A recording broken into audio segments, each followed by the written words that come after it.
Okay, we are live. Cool. Well, I'll go ahead and kick us off. Welcome to the Summit Before the Summit. This session is titled Retaining Business and Reducing Churn in Times of Uncertainty.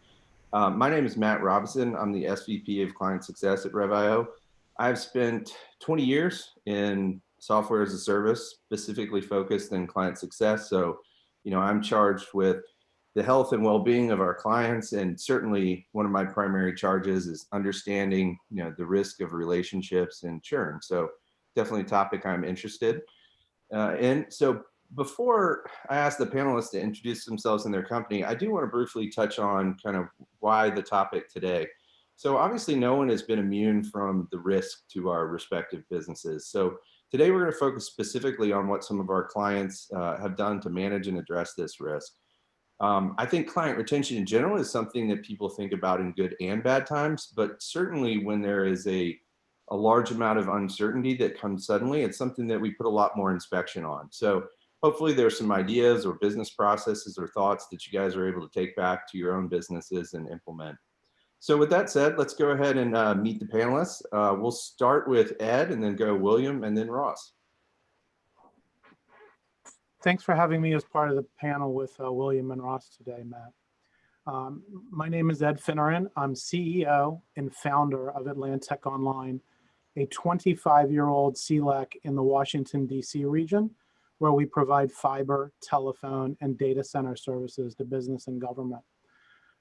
We've built out a dark fiber network throughout the region that has multiple rings and has over 200 large office buildings and hundreds of schools and government facilities attached to it. In addition, we're able to get to every other building in the DC region through relationships with every fiber provider in the region. So we have another 20,000 buildings we hit. We provide every flavor of telephone service, including hosted voice, Microsoft Teams calling, everything that you can think of, also wireless too. We have 2 co-location facilities, data centers in the DC area. The customers place their equipment. And finally, we're co-loed in CoreSite in DC and LA, in the Charlie's Philly data center, and at Equinix in Ashburn, Virginia. So that's all about Atlantic. Awesome, thanks Ed. My name is William Brister. I'm the Vice President of Success for SkySwitch.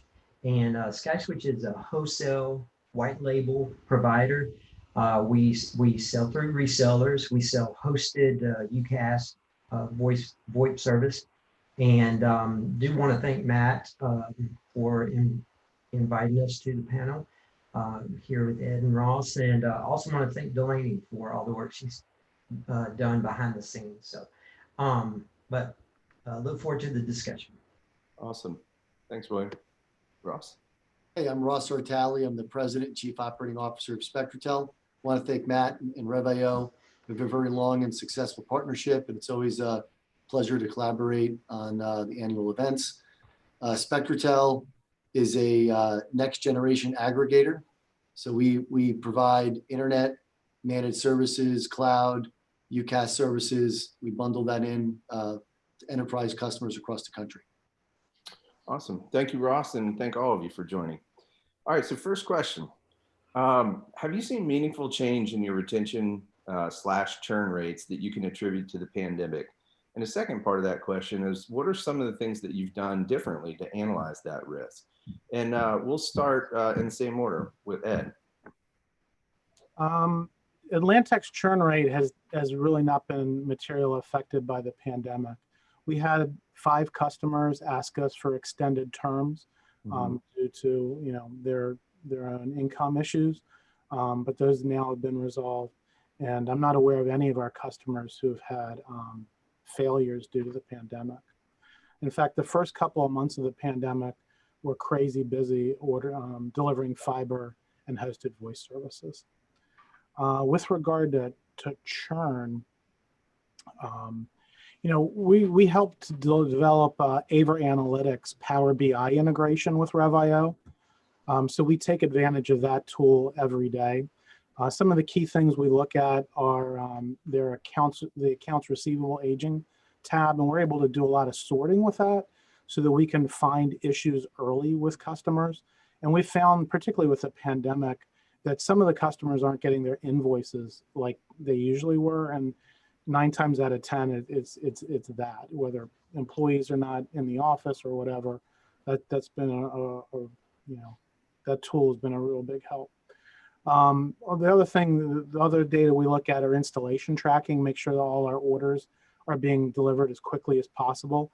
Everything around the pandemic seems to be intense for some reason. And we're very focused on getting those in. And finally, trouble tickets. We send out a survey on every ticket that a customer sends in, and we monitor the response to those closely. And every customer, the 1 or 2 who sends in a neutral or a negative each week, we call them and find out how we could do better. So those are the key indicators we're looking at. That's great. I appreciate you saying that about Power BI and Aver Analytics. We've done some co-hosted webinars that are available in a number of different ways that I think we have a handful of clients who've put that combination together. They're really seeing some deeper ability to get into data and figure out what some of those leading indicators are. Awesome. Thanks, Ed. William? Yeah, so our our situation a little bit different than Ed's. His being focused on a specific area. We sell through resellers. We sell nationwide, and so it was kind of a mixed bag through the first couple of months of the pandemic. Some of our resellers, it really depended on the customer base of our resellers. Most resellers actually had an increase in business. Similarly to what Ed mentioned, but it really depends on the makeup. We had a handful of resellers that were mainly focused on retail business and really had a difficult time, for several months. And similar to what Ed said, we worked with them on their payments, making sure they were fine.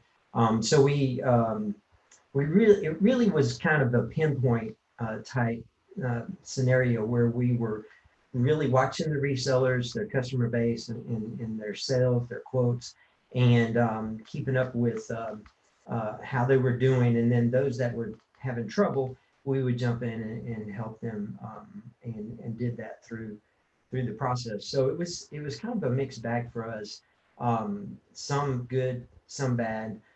So it wasn't like normal increases in sales during the months.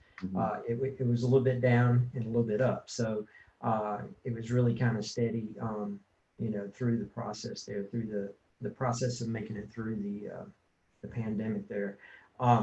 We, since say over the last 60 days, have seen a pretty good shift back to normalcy. I know it seems as though we still have a long ways to go. It seems, in certain cases, a long way to go to get back to normalcy as far as the country as a whole. But most of our resellers have been able to adjust their sales, adjust their quoting, and focus on those areas where customers are needing hosted service. And one interesting thing as far as installations, and this is similar to what Ed said. At first, the installations were difficult to get done, just simply because customers weren't wanting technicians, in their space, etc.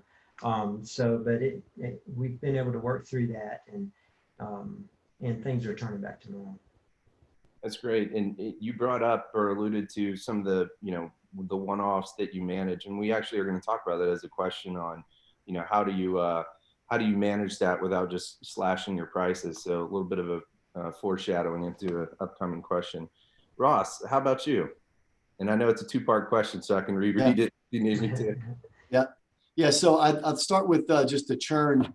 Thankfully, if you had told me in March that in August that churn would be relatively flat, I don't know that I would have believed anyone. So we knock on wood for that. We are seeing with in our retail verticals, there's some downsizing. So if you have a retailer with 500 locations, they're probably going to start shutting down unprofitable locations, tightening their belt a little bit. And so we're just actually in the beginning of that, but it's as an overall percentage, it's pretty flat, which is great to see. And we did a lot of data analytics on just looking at the verticals of customers that we have. So we kind of separated them into, retail, gov ed, banking, et cetera, and looked at receivables. I know Ed mentioned that, and that's something we really focused on. We actually created some pretty cool dashboards that showed our top customers by billing, and then aging buckets, and then looked at their average DSO, day sales outstanding. So in other words, they normally pay in 32 days, and what are they paying now? And if they were varying, if there was a variation between when they normally pay, prompted some collection activity. And then we worked with a lot of our customers just to show some flexibility. If there was a hardship, we said, hey, what can you pay? Pay a percentage, and then we'll true it up over some period of time. So we were pretty flexible with receivables. And thankfully, I think because of that flexibility, I think customers appreciated that.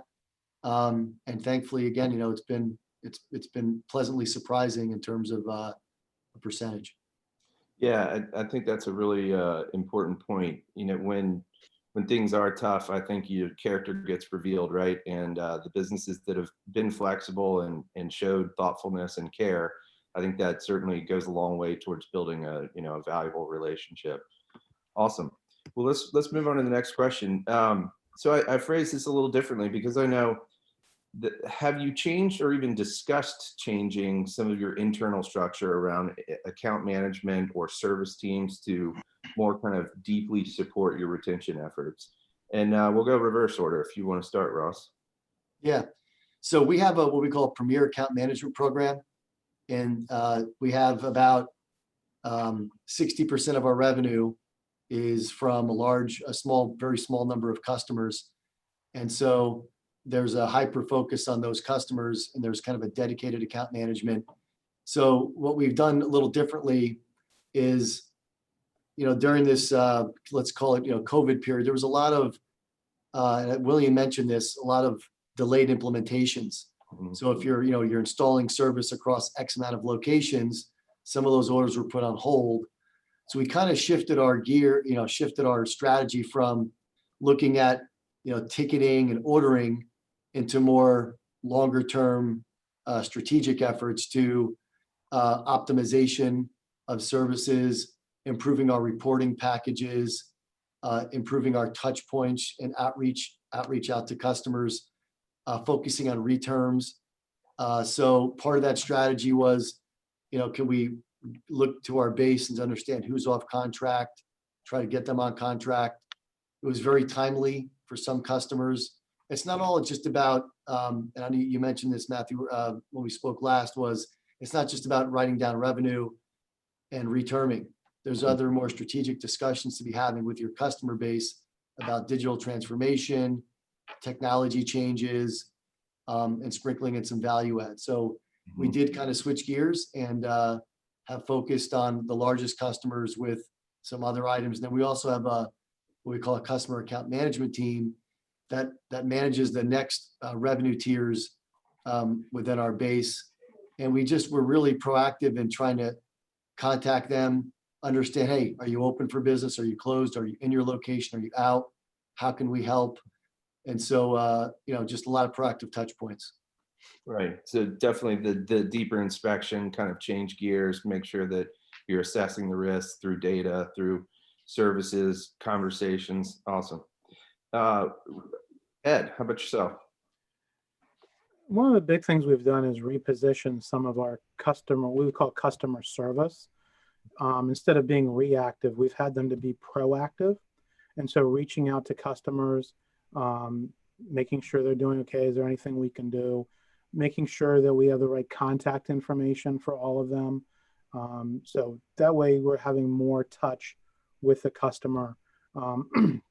At the same time, the sales team has been reaching out to a lot of our customer base, working with them on collaboration efforts and simplifying their telecommunications. We're seeing Microsoft Teams as a big push by our client base.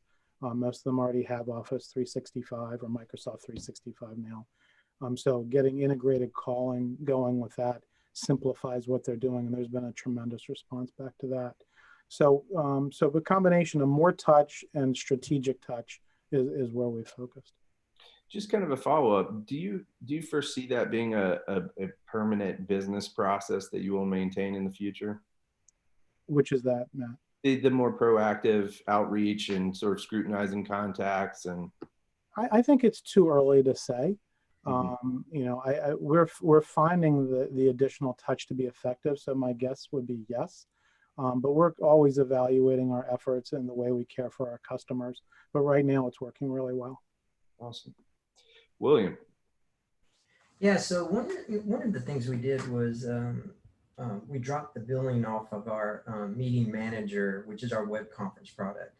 Um, as we all know, you did real well if you own Zoom stock, you know, at the beginning of this thing. But our resellers, we saw a dramatic increase in the amount of use of our web conference product. And so just to help our resellers in those areas, um, we dropped the billing on that for, you know, for a certain time. So similar to what Ed was doing, we're really pinpointing, focusing on areas where we could help our resellers in certain areas. In some cases, it got kind of specific because certain resellers finding themselves in you know, certain situations. Like we had one reseller that had 80 plus locations of a certain retail, and they were all shut down, you know, across the country. And you know, we just had to get creative, you know, with some of our resellers in their billing and just in helping them make adjustments to the billing, you know, and that's where the Rev.io platform really helped because in some cases, you know, we had to make adjustments real quickly um, in helping them help their customers. So we haven't made like wholesale changes, you know, to our processes. I will say similar to what Ross is doing, and this was a goal even before the pandemic. We were going to start an inside sales type group, customer account management, and we're still on target to do that. As our reseller base grows, we believe that there's more opportunity in the resellers that come to us, and maybe they don't know quite how to sell hosted VoIP service as some of the others, you know, and we can help in those areas, which will improve their sales and in turn improve our bottom line as well. Yeah, that's a really good segue to, and you touched on a little bit, but I'll ask it anyway, and we can start with you. Is, you know, the propensity, I think sometimes it's just like, okay, let's, you know, just slash the price, whatever we have to do, just keep them, right? But there is an alternative to that, which is offering customers, you know, additional value or other core services that you may offer. Are there some things that you guys have done to, you know, to avoid just going down the price slashing route? Yeah, we had a lot of discussion the first 30 days internally. Um, and some were, let's do a blanket type approach, you know, and reduce the pricing for all the resellers. But we thought it through, and it came true that it really depended. And we started hearing from our resellers, and as I talked to some of them, they said, "No, man, I'm so busy. I just, you know, can't keep up." And then others, I've got a lot of retail customers, and you know, we're having difficulty. So it really wasn't a one tool fits all in this situation, and it wasn't going to be that way, you know. So so we you know, adjusted where we need to adjust, and we didn't come out with you know, one size fits all for all the resellers, and it wasn't needed. So Right. So a very tailored approach, mhm. situation by situation. Makes Mhm. sense. Ed, what about you guys? Are there some things that you've done to avoid going down the price cutting route? I know you mentioned you didn't have as much risk, so maybe that's not as relevant, but just interested to hear how you all thought about it. Uh, Price changes never really even came up. Okay. The real focus has been, and this goes back to that AVER analytics tool, is we have three distinct services. We have fiber, telephone, and data center services. And through the use of the tool, we're able to identify customers, whether they have all three, two, or one, and we're able to focus on the ones with only one or two and try to get them to simplify their lives by shifting some of their other services they're using other carriers onto one bill, one support infrastructure. And that's been a lot of where we focused our time. Okay. Ross, what about you guys? So two comments on this. The first is, I think that in times of uncertainty or difficult economic conditions, it opens up certain opportunities to the marketplace. So there are certain customers that we're trying to acquire that are looking to save money. And so we did see a wave of new opportunities of people that are cost cutting. So generally when that happens, it serves us pretty well. We do have some services that we provide where they're very easy implementations or kind of a migration from one platform to another without some installation. So those things are very attractive. It's a quick hit for companies to save money. And then in terms of retention strategy, without having to reduce pricing, we focus on value. We focus on software. We focus on tools. We focus on things that might entice a customer, like priority queuing, priority ticketing, the account management features.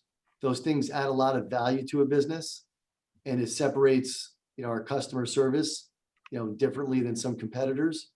And so if you've got a partner or a customer that's driving a lot of volume, those things come in handy. And it's really doesn't, let's say, cost much to the business. It's just an added value of service to an end user. And those are a few things that we've done without having to just talk about price. Right. Well, so that's the next question is the one I was excited about, and it's about a 4-part question, so we can kind of break it down here. But Ross, I was hoping you would talk about what do you think some of the lasting impacts to the industry are going to be, as a result of this period of time? And kind of the second part of that is maybe more inward looking about SpectraTel, and what are some of the new realities that you're seeing inside of your own business and how you run your operation? Yeah, so I think the first thing that comes to mind is just, I've been in this business 26 years, and you look at how the technology has changed so rapidly. If this had happened 15, 20 years ago, it would have been catastrophic. So I'm very proud to be in an industry that, dealt with this entire pandemic in an elegant way, meaning that very fast transition to remote working, which means that people had adequate bandwidth working remotely. So you have to tip your cap to the ILECs and the cable companies for having a robust network that handled a massive shift in how traffic is managed. Secondly, in VPN management, firewall management, being able to secure the edge, being able to have VPN products that support remote workers in a secure way. So a great job just by the industry as a whole. Companies like UCaaS providers that have video sessions like we're on now to continue to communicate and collaborate and work in a different way. So the technology enabled us and the economy to keep going, and that's super impressive, and we should all be very proud of that. And then secondly, just we had to shift pretty quickly as well. We're a company that had about 80% of our workforce at headquarters. We just completed a massive upgrade of our headquarters. We built a new state-of-the-art NOC. We quadrupled our space, and you're like, oh wow, the timing is difficult, but we transitioned seamlessly in terms of network operations, provisioning, sales, things that you would think that you'd need to do in an office. It really changed things in a meaningful way. It opened our eyes to enabling more of a remote workforce. And I read a study, Fortune 500 sent out a survey, Fortune magazine sent out a survey to the Fortune 500 CEOs, and they overwhelmingly agreed that this idea of a remote workforce will probably stick for a high percentage of companies. You know, we ourselves are not in a rush to get back to HQ, by and large, because we're handling the volumes and the workload so well remotely. So it's changed how people have worked. It improves our quality of life balance, you know, in a meaningful way. So we kind of like it. Yeah, that definitely resonates with me. We, you know, Rev.io was quite similar. You know, I'd say at least 80% of our workforce was at headquarters, and we certainly consider our office a massive part of our culture. And it left us with questions about, one, as you said, our ability to execute in a remote environment, and two, what's the impact on the culture? So we've been hiring through this phase. We're fortunate enough to be in that position, and as we've brought new people into the business, you know, how do we teach them about our culture in a remote environment? So, you know, I'd say on the execution standpoint, your comments are spot on. You know, I remember years past where some of the video conferencing was shaky, even in a high bandwidth, high availability area. So when you start moving out into residential, the performance to me has been flawless. I have had so few issues, you know, personally, and even on, you know, calls with vendors and clients and others, it seems very consistent across it. So certainly feels like an enormous win there. And I'd say we shared a very similar perspective as a business in that, you know, I think, fearful of work from home. You know, I think what has made it successful for us is we had a lot of the measurements in place and expectations in place. Certainly a high integrity team, but you've always got to inspect what you expect. And because those processes were in place, the number of risk areas for us to be able to serve our clients really well and not have problems that could lead to churn risk was probably switching to all soft phones, you know, and routing. But, you know, that gave me some heartburn, but we made the switch really seamlessly. And perhaps not ironically, but it was an interesting upside, was got a lot more data on my calls. So I know how often we're connecting. I know how the durations and the volume. So it's been a blessing. We certainly miss getting together and the collaboration, but as evidenced by this panel here today, there are ways that you can make it work. So that's great. It's also good to see just people that aren't as uptight on a video call. Like, you know, if you were on a call 6 months ago and like your dog barked or your kid ran in the room, you'd be a little embarrassed. Now it's just like, okay, whatever. You kind of move on. So I know that's quite funny. Yeah, that's definitely a new norm. Well, I'm interested to hear from Ed as well, Ed and William. You know, following up what Ross said about office space is actually a huge driver of our business, delivering fiber to office buildings. That leads to a lot of our other services for phone and data center.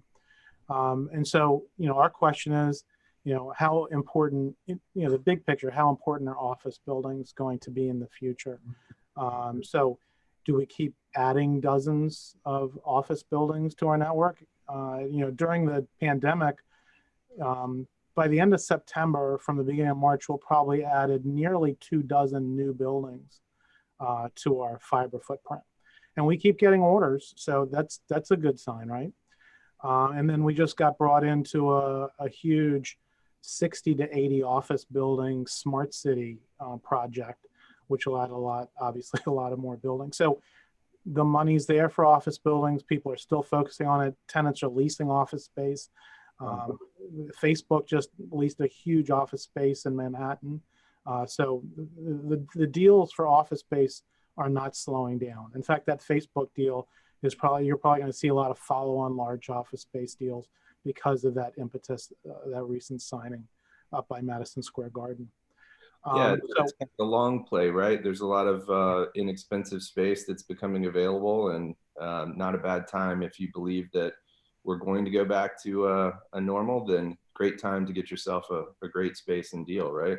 And construction prices are down too. So this is a very good time for that.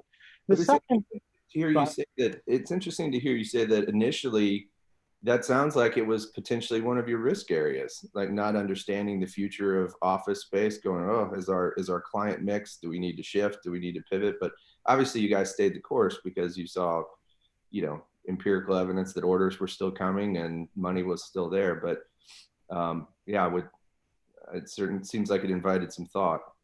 You're always thinking. The pandemic news stories are terrifying.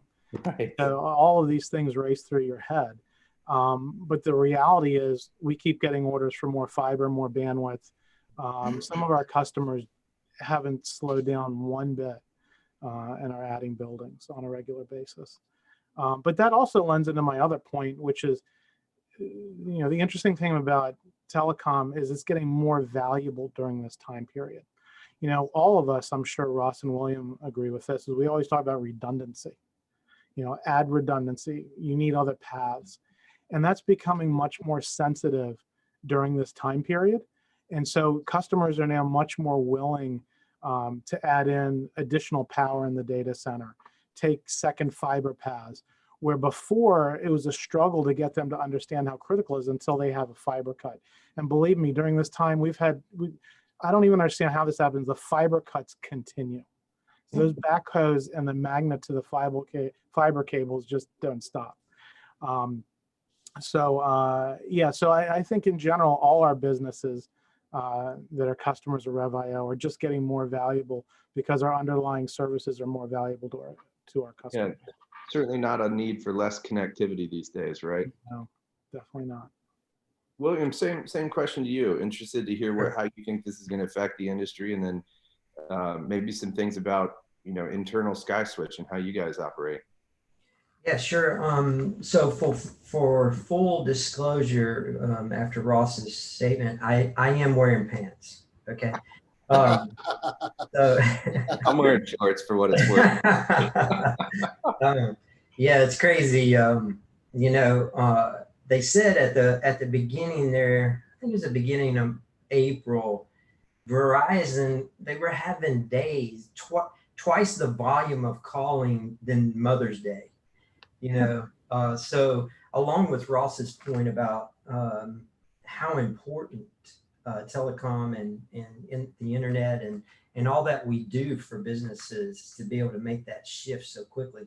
Yeah, I think 10 years ago would have been catastrophic for the nation. I mean, there would have been, in fact, it would have turned people against telecom and against the internet because of how bad it would have worked. I mean, in the customer service problems. But yeah, it's been really amazing to see how well it's held up.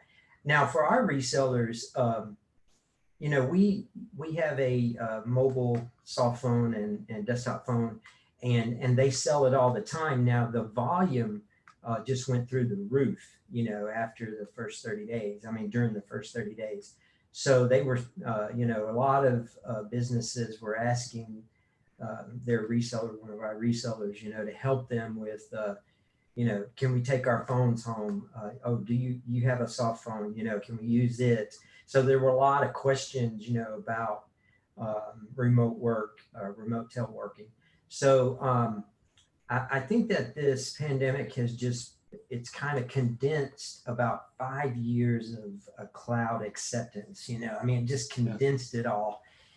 So yeah, I don't think, like Ed's saying, I don't think it's going to wholesale change the world. We're not all going to work from home from here forward, but like Ross was talking about, it's going to, the idea of flex is it's totally bought into, the idea that you can work from home. Maybe you can work from home a couple of days a week, come into the office when you need to be in the office.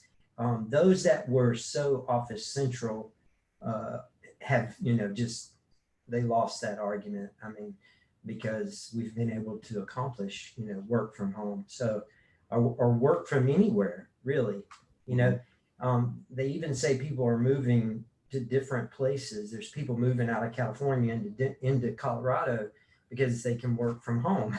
Well, if they can work from home, they can decide where they want to live, right? So, so we're seeing that our resellers were able to make the shift quickly, and it is because we had the necessary products, the web conferencing, the soft phones that they could, offer their customers.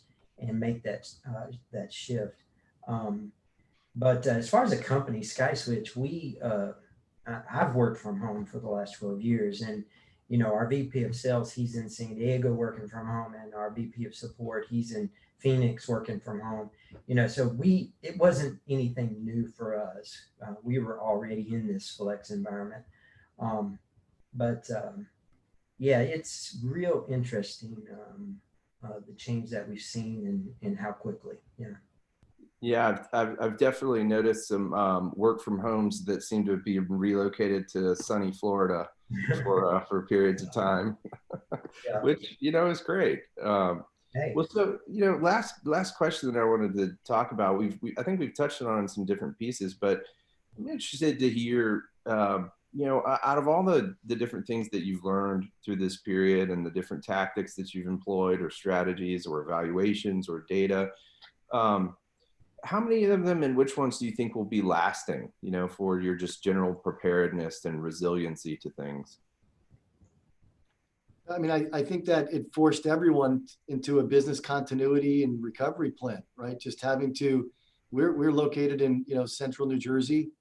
This was the epicenter of the virus for, New York, New Jersey for quite some time.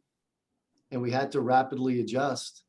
And I think that, it's sometimes that preparedness and, contingency planning is sitting on the back burner. And I think for many businesses, it's kind of eye-opening to say, we really need a plan. What happens if all of a sudden, no employees can come to work? And what if you're, what does my infrastructure look like? Where are my servers? And William mentioned this, it just has really accelerated the adoption of cloud technology. And it's never been more evident of the value and benefit to doing so. So, for my advice would be to many businesses, this has been a wake-up call for contingency planning, disaster planning, recovery, et cetera. There's no doubt about that. We certainly have, Rev.io has stayed heavily engaged in all of our infrastructure evaluation and how our databases are backed up and load balanced and, multi-data centers, all those kind of thoughts. So, cool. What about you, Ed or William? Any final thoughts on things that you've learned about your business that you think will be lasting? Being a data center provider, we've had contingency plans in place for years, and we were in general pretty prepared for this.